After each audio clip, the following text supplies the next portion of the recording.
గన్నులు తీసుకుని బయలుదేరారు. రోజు బోర్డర్ దగ్గర మన జవాన్ల మీద కాల్పులు దిగితే భారత జవాన్లు తిప్పికొడుతున్నారు. ఈసారి విచక్షణారహితంగా కాల్పులు జరపడంతో 3 భారతీయులు చనిపోయారు. నాట్ ఇండియన్ సోల్జర్స్, భారత అమాయక ప్రజలు 3 చనిపోయారు. మిగతా వాళ్ళు కొంతమంది ఉరి హాస్పిటల్లో వాళ్ళకి ప్రస్తుతానికి ట్రీట్మెంట్ జరుగుతోంది. సో ఈ వార్ అండ్ టెర్రర్ ఇప్పుడు ఇండియా మొత్తం తీసుకున్న ఏకైక వాయిస్. రాజకీయాలు పక్కన పెడదాం, అంతర్గతంగా ఉండే రాజకీయాలు ఎప్పుడూ ఉంటాయి, కానీ దానికి ఇది సమయం కాదు. అందుకనే భారత్ ఇప్పుడు ఏకతాటి మీద నిలబడాలి, ప్రధాని వెనకాల నిలబడాలి. ఇప్పటికే ఆయనకి ఇచ్చిన సపోర్టుని మరింత పెంచాలి. ఇప్పుడు పాకిస్తాన్ ఎలాంటి దుశ్చర్యలకు దిగుతుందో మనకి తెలియదు, కానీ భారత సైన్యానికి తెలుసు. వాళ్ళు అప్రమత్తంగానే ఉన్నారు, ఎవరు కంగారు పడక్కర్లా.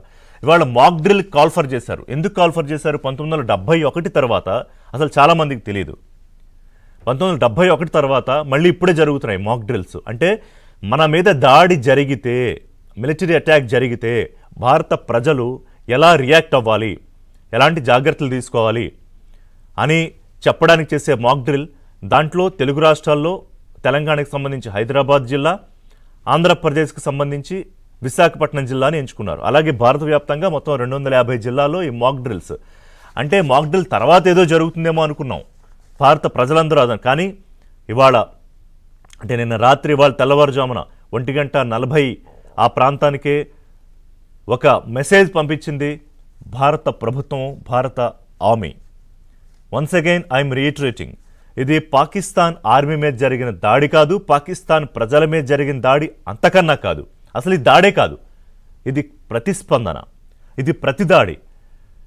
అమాయక ప్రజలను పొట్టన పెట్టుకుని వెళ్ళిపోయిన పాకిస్తాన్ ఇంకా తప్పించుకుని అడవుల్లో తిరుగుతున్నారా, లేకపోతే వీళ్ళకి ఎవరు స్థావరం ఇచ్చారో కూడా మనకు తెలుసు. వాళ్ళు కూడా దొరుకుతారు, ఎక్కడికి వెళ్ళిపోయే పరిస్థితి లేదు. ఎందుకంటే భారత ప్రధాని స్పష్టంగా చెప్పారు, పాతాళంలో దాక్కున్నా తీసుకొని పట్టుకుని వచ్చి వాళ్ళని శిక్షిస్తాము, వాళ్ళని పెంచి పోషిస్తున్న వాళ్ళని, వాళ్ళకి వెనకాల వెన్నుదన్నుగా నిలబడిన వాళ్ళని వదిలిపెట్టే ప్రసక్తి లేదని. So this is just a beginning, this is just a sample. అలా అని మనం రెచ్చగొట్టం. ఇది ఉగ్రవాదుల మీద భారత్ చేసే యుద్ధం మాత్రమే. పాకిస్తాన్ రెచ్చిపోతే సమాధానం చెప్పడానికి భారత త్రివిధ దళాలు సంసిద్ధంగా ఉన్నాయి. భారత్లో ఒక్క సిటిజన్ కూడా భయపడాల్సిన అవసరం లేదు. మీ దాకా ఎవ్వరు రారు, there is no chance at all. కానీ ఇవాళ మేము మాక్ డ్రిల్ భారత ప్రభుత్వం ఎందుకు పిలుపునిచ్చిందంటే, ఒకవేళ ఏమైనా అనుకోని ఘటనలు జరిగితే ఏం చేయాలి? లైట్లు ఆపేసుకోవడం, కర్టెన్స్ క్లోజ్ చేయడం, విండోస్ క్లోజ్ చేయడం, అండర్ బెడ్స్. అంటే ఆ ఉగ్రమోకలకో లేకపోతే ఎవరైతే అటాక్ చేస్తున్నారో సైన్యానికో వాళ్ళకి అక్కడ ఏమీ కనిపించని పరిస్థితి తీసుకురావాలి. ఎక్కడ వాళ్ళు అక్కడ ఉండిపోవాలి. There should not be any movement. దీని గురించి నేను చెప్తా ఇంకా మాక్ డ్రిల్ గురించి. ఉదయం 10 గంటలకు ఆర్మీ ఉన్నతాధికారుల సమావేశం నిర్వహించబోతున్నారు. ఆపరేషన్ సింధూర్ తాలూకా పూర్తి డీటెయిల్స్ చెప్పడానికి, అంటే ఏం జరిగింది, ఎక్కడి నుంచి దాడి జరిగింది. మనకి ఇప్పుడుకొస్తున్న సమాచారం అయితే భారత భూభాగం నుంచి మాత్రమే దాడి జరిగింది, the latest weapon technology use చేసి దాడి చేశారు అని. కౌంటర్ అటాక్ వద్దు అని పాకిస్తాన్ ఇప్పటికే అమెరికాకు వార్నింగ్ ఇచ్చింది. బహుశా ఫస్ట్ టైం అనుకుంటా వార్నింగ్ ఇవ్వడం.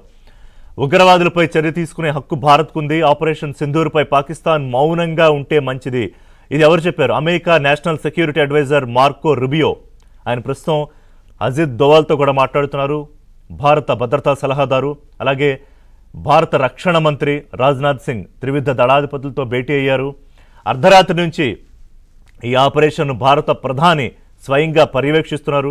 వారు కూడా ఈ అధిపతులతో భేటీ అవుతున్నారు. ఇవాళ 11 గంటలకు మళ్ళీ భారత భద్రతా బలగాల కమిటీ క్యాబినెట్ సమావేశం కూడా ఉంది. సో ఆపరేషన్ సింధూర్కి సంబంధించి యుఎన్ చీఫ్ రియాక్ట్ అయ్యారు. భారత్ పాకిస్తాన్ యుద్ధానికి దిగకుండా సంయమనం పాటించాలి.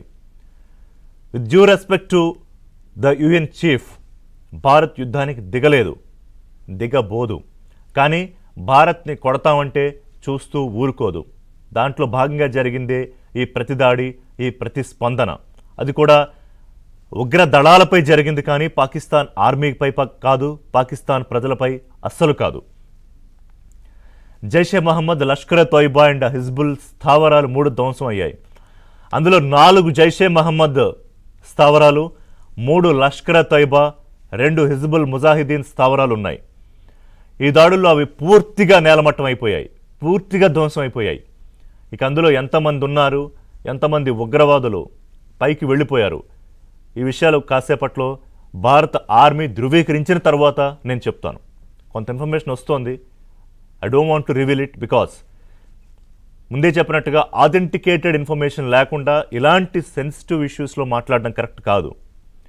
ప్రస్తుతానికి విచక్షణారహితంగా పాక్ కాల్పులు జరుపుతోంది.